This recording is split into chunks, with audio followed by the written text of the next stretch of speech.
The Samsung Galaxy S9 is a great phone, but what if you are on a budget or you want a phone with a proper home button, where functionality was still more a part of designing instead of having as little bezel as possible? Then the Samsung Galaxy S7 might be the phone for you to look out for.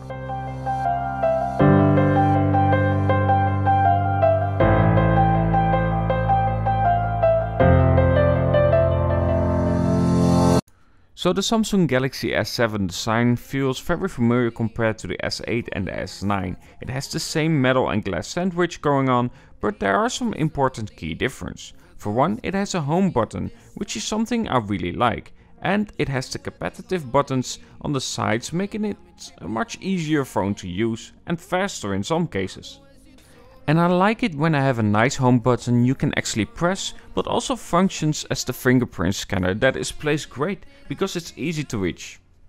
And of course we can't look past the size difference as well. The Samsung Galaxy S7 has a 5.1 inch screen with a 16:9 ratio 2K display panel, where on the S8 and the S9 the smallest is a 5.8 inch 18:9 ratio 2K display, making the phone taller but less wide than it would be with a 16:9 ratio. And not to mention that the Samsung Galaxy S7 has no curved display. And as a result, on the Samsung Galaxy S7 it's easier to reach the corners compared to the Samsung Galaxy S8 or the S9, simply because it is the more compact phone. And apart from the camera, you aren't giving that much up compared to the newer phones.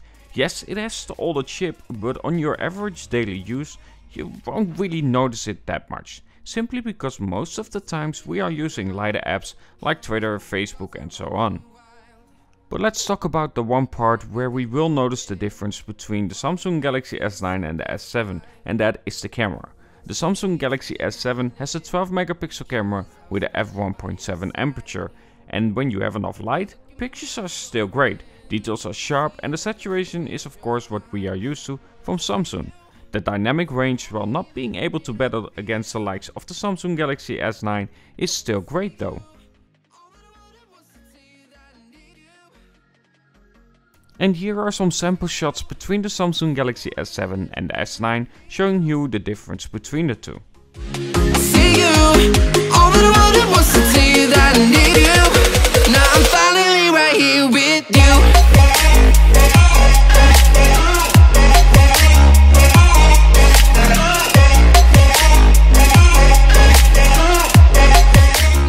Now where it doesn't even hold a candle against the Samsung Galaxy S9 is in low light situations. Even the Samsung Galaxy S8 was a great step forward in low light situations in my own experience.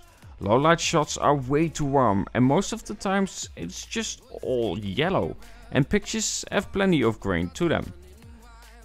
But what is really good to see is that in video everything is still very stable and the optical image stabilization is doing its job just fine. Countless hours spending by your side.